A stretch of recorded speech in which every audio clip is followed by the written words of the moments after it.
Voilà donc toujours donc à la mémoire des personnes que nous venons de citer. Nous reprenons la suite des maximes des pères et nous sommes à la 5e Mishnah. Rappelez-vous que le mot Mishnah ont les mêmes, le mot Mishnah, ce sont les mêmes lettres que Neshama. Alors à la mémoire des personnes, Perlet, Johar, Ponce Lebetri et Zahira Batester et Alice Lebet Hassin, Aisha Batester, Lebet Hassin, Amen. La Nishmat a toute la mémoire de tous les Niftarim. David Léoben Abraham Arous, la Nishmat, Kola Niftarim et Madame Belisti aussi, Zichrona Livracha, Hamer Hamikhanasson, Maramen. Donc Hillel le sage disait la chose suivante. Hillel Omer, Al Tifrosh min Hatzibur. Hillel disait ne pas te séparer de la communauté. Walaïlu Nishmat Haya Bat Miriam. Amen. Ve'al ta'amin be'atzmach ad yom motach. Il ne faut pas non plus avoir confiance en toi-même jusqu'au jour de ta mort. On va essayer de comprendre ce qu'il veut dire. Ve'al tadin et haverecha ad shetagi alimkomo. Il dit la chose suivante, qu'il ne faille pas juger son ami avant d'avoir été à sa place. Ensuite, ve'al tomar davar she'efshar lishmoa. Ne dis pas quelque chose qui ne peut pas être entendu chez Shofo et Ishamea, car cela finira finalement par être entendu.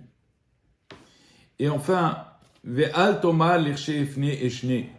Ne dis pas, quand je serai libre, j'étudierai.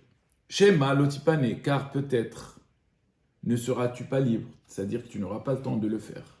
Ce même Hillel disait, un peu plus loin, Waya Omer, Enbur Yerehet. Le rustre, c'est-à-dire celui qui est vide à l'intérieur, ne peut pas craindre le péché. Velo Ama Ares Hasid. Et ensuite, celui qui est ignorant ne peut pas être versé dans la piété. Velo Habaishan Lamed. Il dit aussi que celui qui est timide, eh bien, il ne pourra jamais apprendre. Velo hakapdan melamed. Aussi, s'agissant de l'enseignant, il ne doit pas être totalement inflexible, parce qu'en l'étant, eh bien, il ne pourra pas transmettre son enseignement. Velo kol hamarbe bishora mahkim. Et on pourrait croire aussi que c'est en abondant dans le commerce que l'on devient sage. Il dit la chose suivante, bien au contraire, bimkom chez en anashim, et là où il n'y a pas d'homme, efforce-toi d'être un homme. Ishtadel liyot ish. Hillel nous donne des règles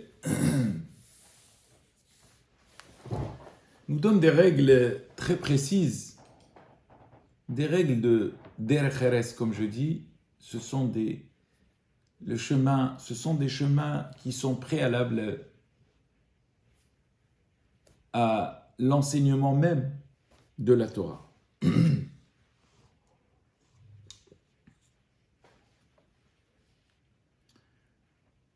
Hillel va nous donner le sens de la communauté. Le sens de la communauté, il est difficile. Le mot tzibour est composé de 3 lettres. En règle générale, on dit tzibour. Tzibour, c'est ce qui forme la communauté. Et en réalité, le tzibour est formé de 3 lettres, bon, plus le vav, parce que vav, c'est une voyelle, nous ne la comptons pas. Mais donc, il y a le tzadé, le bet et le resh. Le tzadé qui veut dire le tzadik, c'est-à-dire le juste. Le bet, c'est le benoni, c'est-à-dire l'intermédiaire, et enfin le resh, qui veut dire le rachat, l'impie. Eh bien, former une communauté, ce sont ces trois éléments. C'est que le jour de Kippour, nous disons la chose suivante. Anu matirin leit palel et avariani. Nous permettons de prier. Le mot et veut dire, c'est un complément d'objet direct, ou plutôt indirect. Nous permettons même aux avarianim, qui veut dire aux transgresseurs, de participer à l'office et de faire même l'office. Ou bien, aim avarianim, peut-être même avec eux. C'est-à-dire qu'en clair, lorsqu'il s'agit d'accompagner l'office, eh bien, on ne sait pas d'abord, c'est ce que Hillel va nous dire. Il nous dit la chose suivante pour mieux comprendre le sens du tzibour, c'est que, comme nous l'avons dit hier, l'apparence est trompeuse.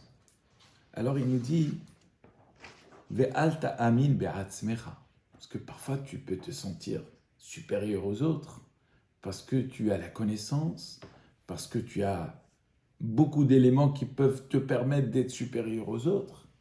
Eh bien, n'aie pas confiance en toi-même. C'est-à-dire, le penchant qui est en toi-même peut t'induire parfois à l'erreur et faire en sorte que tu te comportes mal. C'est-à-dire qu'en clair, avoir foi en soi, c'est une forme de remise en question permanente. Et c'est là où il dit la chose suivante. Car ce qui va ramener l'homme à être souvent sûr de lui, c'est parce qu'il va porter un jugement sur l'autre. Je suis mieux que l'autre. Peut-être que je suis mieux que l'autre. Mais si j'avais été à sa place, est-ce que je serais mieux que lui? Peut-être pas. Alors il nous dit, Ve'al tadin et haverecha. Viens nous dire la chose suivante. Parce que tu as justement porté ce jugement que tu pourrais te sentir supérieur.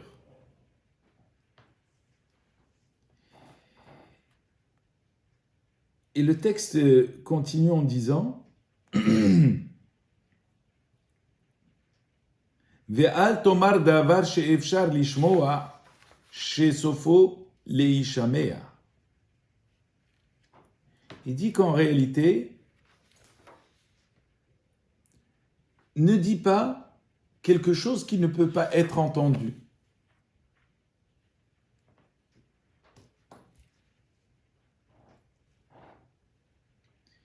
Car, comme il le dit, et je reprends le texte,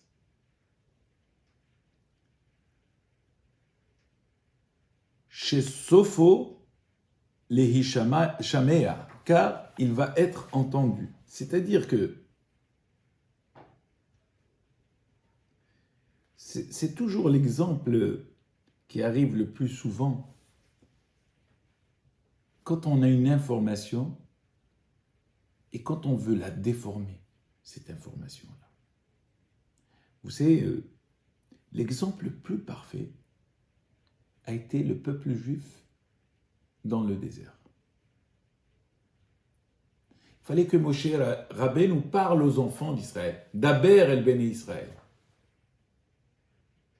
Dieu disait à Moshe Rabbeinu, il ne suffit pas de dire faites ceci ou cela, mais on n'a rien entendu de la bouche de Moshe Rabbeinu. Et souvent, ce qui se passe parfois dans des grandes assemblées, il y a les premiers rangs, les deuxièmes rangs et les troisièmes rangs. En règle générale, ce qui est entendu par le premier rang, s'il est déformé, on va arriver avec une chose positive depuis le premier rang pour arriver enfin au contraire de ce qui a été dit. C'est-à-dire qu'en clair,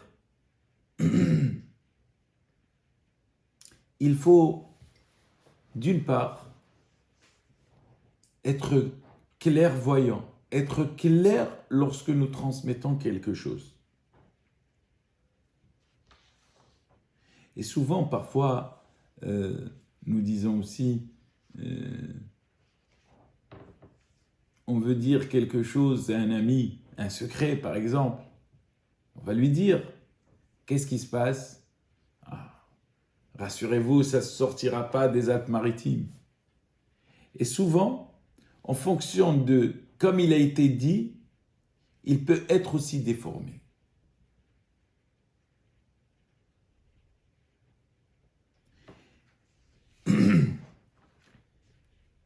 Ça, c'est ce que Hillel nous dit. Il faut absolument être clairvoyant. Et pour cela, il faut avoir du temps et bonifier ce temps dans l'étude. Et pas dire finalement, bon, mais ça va, je n'ai pas fait maintenant, j'aurai le temps de le faire. C'est l'histoire de ce que nous racontent nos sages s'agissant de la prière du soir. Les sages l'ont limité à minuit. Pourquoi? Parce qu'en réalité, la prière du soir, on peut aller jusqu'au matin. Voilà que les sages ont vu que dans la, comment dirais-je, dans la réflexion des humains que nous sommes, eh bien, nous avons toujours tendance à dire, oh, vous avez là, c'est pas, je vais juste manger une petite salade, je vais regarder juste 5 minutes les informations, et finalement, ils sont dorés, il a oublié de faire. C'est-à-dire que là, la Mishnah nous dit quelque chose d'être entreprenant et d'agir lorsque la situation se présente. Cette façon de faire, c'est ce qu'on appelle mitzvah haba'a liyadecha al tahmitzena. La mitzvah qui arrive entre nos mains, je n'ai pas le droit de la repousser, je dois l'accomplir. Je veux dire, bon, écoute, reviens demain, je vais te donner la tzedaka. Peut-être que demain, tu ne pourras peut-être pas faire cette mitzvah. Peut-être que demain, Dieu ne te donnera peut-être pas la santé de faire cette mitzvah. C'est ce que Hillel va dire. Il va englober tous ces éléments-là. C'est vrai que, au demeurant, ils n'ont peut-être pas de rapport les uns avec les autres, mais c'est vrai, il y a un rapport. C'est celui du monde du tzibour, du monde communautaire. C'est-à-dire que, où on a de suite tendance à dire, bon, mais ikhlas, il m'a déjà demandé hier, ça va, c'est pas grave, je lui ai déjà donné hier, pourquoi je vais lui redonner encore aujourd'hui? Le monde de communautaire fait en sorte que parfois on s'habitue à des situations et on les minimise. Eh bien, Hillel nous dit justement que pour être dans cette constance, pour être constamment dans la réflexion, il ne faut pas être dans le jugement. Et justement, la suite de cette Mishnah nous dit, c'est parce que la plupart du temps, ce qui fait que l'homme va être de suite dans la réaction et pas dans la réflexion, c'est parce que il va être surtout dans l'ignorance. Et Hillel dit la chose suivante. En bour yerehet.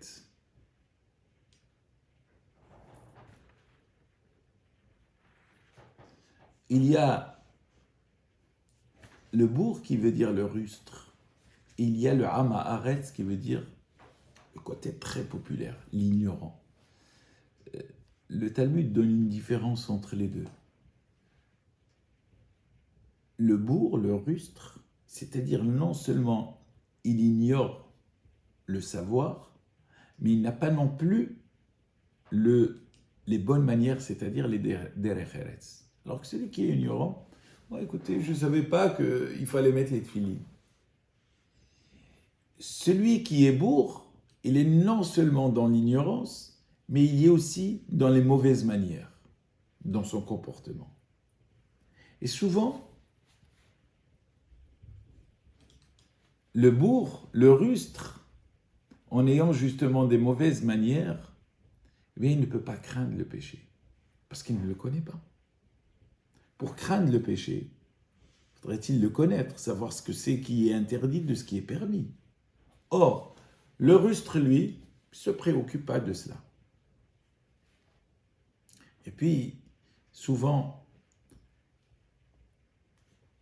l'ignorant lui-même, parce qu'il n'a peut-être pas les mauvaises manières, mais il a la réaction, ce qu'on a dit, le jugement, parce qu'il est dans l'ignorance.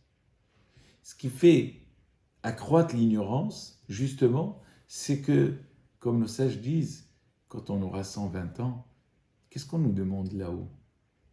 Est-ce que nous avons réservé intimement un temps précis à l'étude de la Torah, à sa compréhension? Voilà ce que la Torah elle exige de nous. Pas un très grand savoir et aller dans tous les sens. C'est prendre un temps précis et consacrer ce temps précis à l'étude de la Torah, au savoir. L'étude de la Torah, comme nous l'avons dit, c'est aussi les bonnes manières. Parce que, dites-vous ce que nous apprenons aujourd'hui, c'est aussi les bonnes manières qui vont nous servir aussi d'accroître notre savoir. Et enfin, souvent, aussi, donc, il parle dans le milieu communautaire toujours, le Baïchan, c'est-à-dire celui qui dit, bon, je reste dans mon coin, je ne pose pas de questions. Eh bien, celui-là aussi, il est dans la faute, même si il n'a pas envie de se montrer, mais il n'est pas interdit dans la Torah, bien au contraire, d'être dans une forme d'arrogance, entre guillemets, lorsque l'on doit apprendre la Torah, c'est-à-dire poser des questions. Rappelez-vous, Vehaya kish alcha mincha. La Torah nous dit, Vehaya qui est un terme heureux, qui annonce une bonne nouvelle, ton fils pourra te poser des questions. C'est-à-dire que c'est nécessaire de poser des questions. Celui qui ne se pose pas de questions, non seulement il n'a pas de réponse, mais il reste terriblement dans l'ignorance. Il est terrible que l'ignorant lui-même. Parce qu'en réalité, il sait qu'il est ignorant.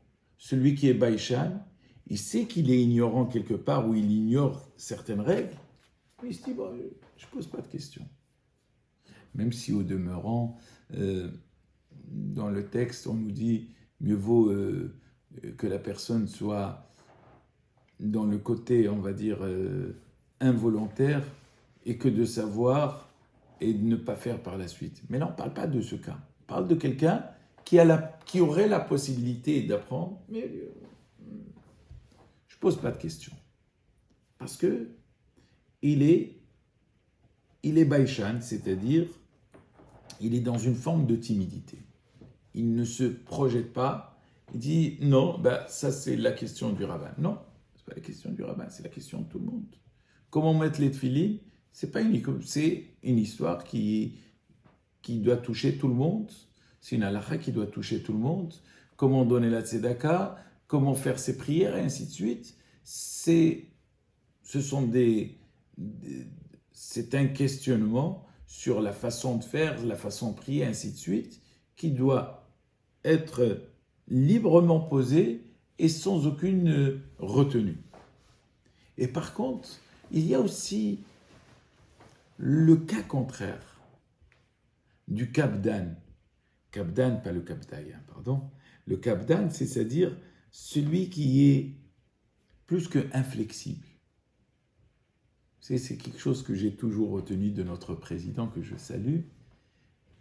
Quand je suis arrivé dans cette communauté, il m'a dit, Monsieur le rabbin, j'espère que vous descendrez de votre Teva. Je lui ai dit, bien sûr.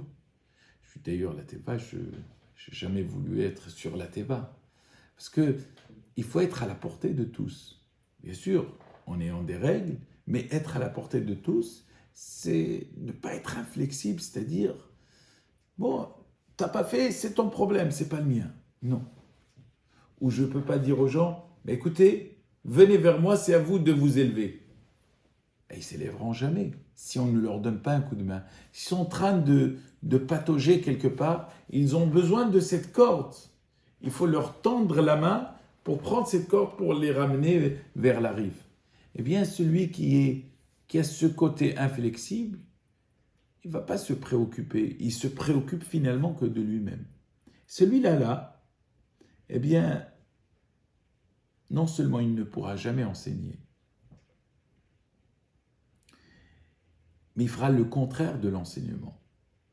Il fera en sorte que ceux qui ne vont pas atterrir ou grimper et arriver jusqu'à la Teva vont finalement s'éloigner de la Teva jusqu'à aller vers l'extérieur. J'ai retenu cela de notre président qui m'a toujours dit, il faut descendre de la Teva, bien sûr. La Mishnah nous le dit, il ne faut pas être inflexible. Il faut garder les règles ancestrales et les règles de la halakha qui reposent sur quelque chose de solide et de fondé, bien entendu, mais s'agissant de ramener quelqu'un vers la compréhension, eh bien ça, c'est aussi une mitzvah de la Torah. Et enfin, ce qui fait en sorte que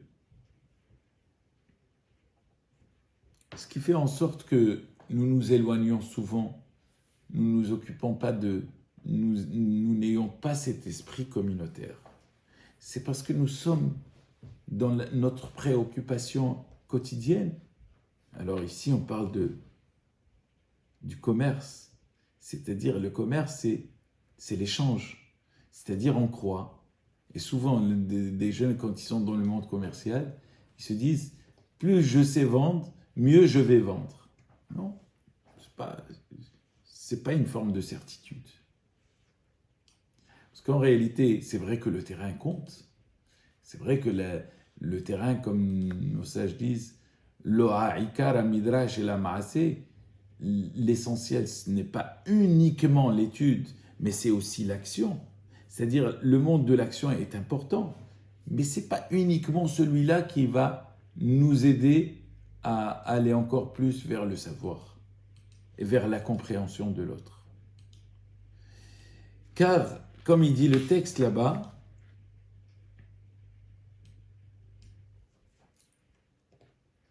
donc,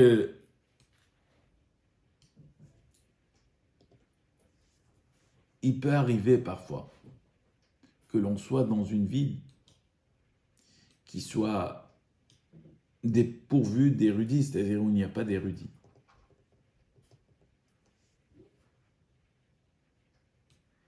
Et que l'on puisse garder ça pour soi-même, ça oui, bien entendu, on parle de la faim, ou bimkom she'en anashim yishtadel liyot ish, et là où il n'y a d'homme, oui, je fais référence à cela, efforce-toi d'être un homme, efforce-toi d'être dans le partage. Parce que souvent, on est avec notre livre et on avance. Et quand je vois l'autre reculer, je dis, bon, ben, il n'a qu'à faire des efforts. Et après tout, ça ne serait pas totalement illégitime. Parce que finalement, on pourrait le voir dans ce sens, que celui qui doit descendre et partager complètement avec celui qui ne sait pas, il peut aussi finir par perdre ses acquis. Eh bien, le sage ici, il nous dit la chose suivante. Il dit que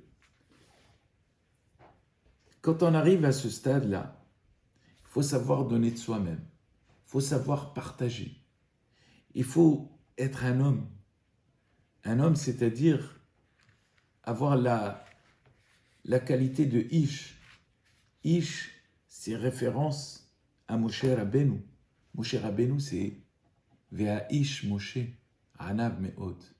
Ce qui caractérisait Moshe Rabbeinu, c'est pas parce qu'il était au summum de l'humanité, mais parce qu'il avait cette justement cette humilité qui faisait de lui qu'il était accessible aux autres. C'est pour ça que le texte nous dit Moshe qui belle Torah mi Sinaï. Moshe a reçu la Torah du mont Sinaï. Et par la suite, il l'a transmise. Il ne l'a pas donnée. Il l'a transmise par les explications. C'est-à-dire qu'il s'est mis au niveau, de ses élèves. Voilà, si vous voulez quelque part, ce qui exige de nous un monde communautaire. Alors, un monde communautaire, c'est pas forcément une synagogue, etc. C'est le fait de savoir comment on peut vivre en société et vivre ensemble, dans une forme de respect, avec des bonnes manières. C'est ce que Hillel va dire. Parce que ce qui va compter le plus, ce qui comptera le plus chez l'homme, c'est pas uniquement la quantité de Torah qu'il va avoir. Ce sont ces bonnes manières qui vont faire en sorte que la Torah qu'il va avoir en lui, elle sera encore beaucoup plus grande. Elle sera encore beaucoup plus diffuse. Parce que quand on parle de quelqu'un, on dit il est magnifique, il est merveilleux. Mais vous avez vu sa connaissance. Mais imaginez, un tant soit peu, que cet homme ait une très grande connaissance, mais finalement avec un mauvais comportement, il finira par même être délaissé et haï par les gens, parce que son comportement ne rime pas avec son savoir. Et voilà pourquoi il termine par cela. Ishtadel liyot ish. Essaie de recopier sur Moshe Rabbeinu, qui était l'homme qui avait le plus grand savoir de tous les temps. Moshe Rabbeinu a reçu la Torah du mont Sinaï, parce qu'il y avait plus grand que ce que Moshe Rabbeinu a vu en direct. Il n'y a pas eu d'SMS, il n'y a rien du tout, c'est direct. Moshe Rabbeinu a reçu de Dieu, il n'a pas fait ni photocopie ni rien, il lui dit viens, je vais te montrer tous les secrets. Il savait tout, Moshe Rabbeinu. Il fallait en même temps qu'il retienne. Dieu l'a aidé à retenir, parce qu'il fallait qu'il la transmette. Mais il est resté 40 jours et 40 nuits. Vous imaginez 40 jours et 40 nuits en haut, sans manger ni boire. Qu'est-ce qu'il a pu faire pendant tout ce temps-là? C'est apprendre toute la profondeur de cette Torah. Magnifique. Mais ce n'est pas ça qui a fait sa grandeur. La Torah ne dit pas de Moshe Rabbeinu qu'il était l'homme le plus sage de toute la terre. Non. La Torah nous dit Moshe Rabbeinu était l'homme le plus humble de la terre. Et ce qui a fait que son savoir a pu grandir, s'accroître avec le temps et être admis tel que Moshe Halacha et Moshe Misinaï. Le seul dans toute la Torah que nous acceptons d'une manière formelle et même sans se poser même la question, c'est Moshe Rabbeinu. Je vais vous donner un exemple. Les tefilines, je le dis souvent, ils sont noirs. Pourquoi noirs? Halacha les Moshe Misinaï. Moshe Rabbeinu a vu ça dans le Sinaï. Mais qu'est-ce qui a fait en sorte que l'on puisse croire Moshe Rabbeinu? Après tout, c'est parce que peut-être il adorait la couleur noire. On pourrait se poser la question. Ou il voulait plus le noir parce que pour telle ou telle raison. Non. Parce que la Torah témoigne sur Moshe Rabbeinu qu'il était Ish Ne'eman Bechol Beti. C'était un homme de confiance. Et pourquoi il avait cette confiance de Dieu? Parce qu'il était humble. Voilà ce que Hillel Azaken. Vous savez que Hillel était un homme, c'est un descendant direct du roi David. Le Talmud raconte là-bas que, à l'époque, il devait travailler et par la suite payer leur entrée pour écouter la Torah. C'est pas comme aujourd'hui où, grâce à Dieu, tous les cours sont gratuits, les synagogues sont ouvertes, Bezrat Hashem très prochainement. Eh bien, il fallait travailler de quoi subvenir à sa subsistance et le reste, payer l'entrée, comme si vous allez au cinéma, vous payez. Et bien, c'était la même chose. On dit qu'un jour, Hillel n'avait pas de quoi payer. Il est monté sur le toit. On l'a vu sur le toit avec cette neige qui était tombée sur lui, qui était restée, qui est devenue presque, comment dirais-je, il n'arrivait même presque plus à bouger. Il s'est mis là juste pour écouter les paroles des sages. Vous imaginez ce qui était Hillel. Hillel, un homme qui avait mis de côté tout ce côté matériel pour se consacrer uniquement au limoud, à l'étude de la Torah. Ben voilà pourquoi on cite son enseignement. Parce que justement, il était dit, parce qu'il n'a jamais profité de quoi que ce soit. Parce que bien au contraire, il n'avait pas de quoi payer, mais il a dû s'isoler, il a dû monter et se mettre en danger pour écouter la Torah. Il s'est mis en danger, oui. Voilà ce que ce texte nous dévoile aujourd'hui. Voilà sur quoi nous devons en tout cas méditer pour avancer tous les jours. Ce sont ces quelques paroles qui nous aideront, Be'ezrat Hashem, dans cette période de confinement, à réfléchir sur notre futur, sur la façon dont on va réagir après. Tout ça, c'est important.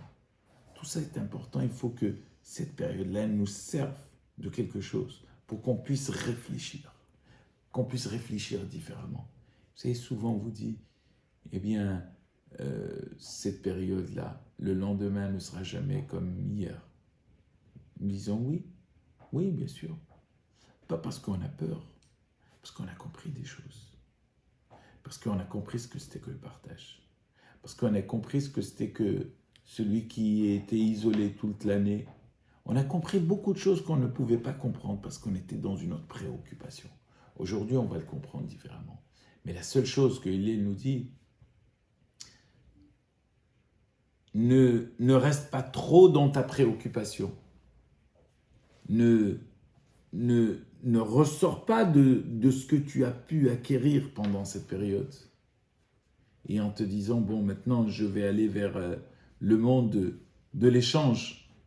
Peut-être que je vais commencer à oublier. Non.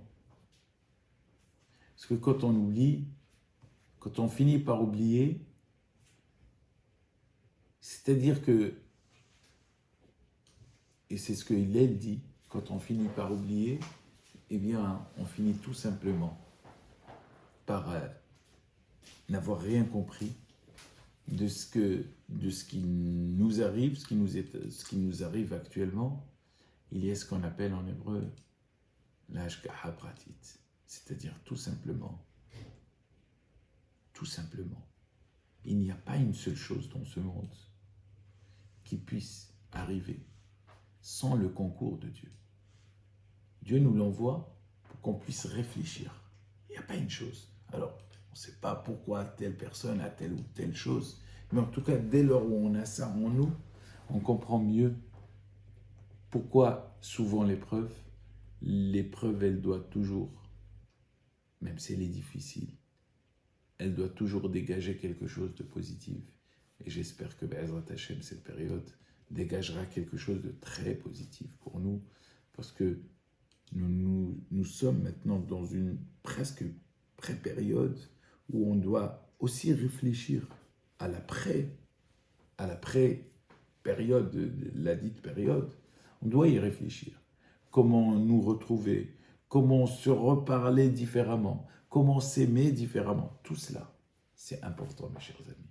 C'est ce qui activera Be'ezrat Hashem, la rédemption finale, et qui ramènera le Mashiach Tzidkenu. Baruch Adonai Le'olam. Amen. Nous allons faire